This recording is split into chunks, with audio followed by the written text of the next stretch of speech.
Let's finish this lecture with some implications for managers.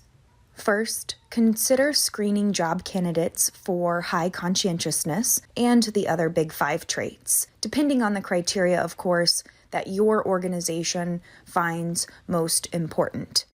Other traits, like core self-evaluations or narcissism, may also be relevant to certain jobs. Avoid the MBTI.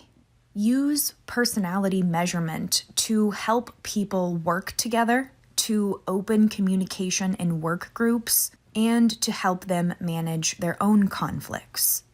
Evaluate jobs, work groups, and the organization to determine the best personality fit. Consider situational factors when evaluating personality traits. Factors like the strength of the situation. Consider cultural factors like individualism and collectivism as well. The more managers are able to understand the personality and values of their individual employees, the more prepared they are to work with them and to help them work with each other.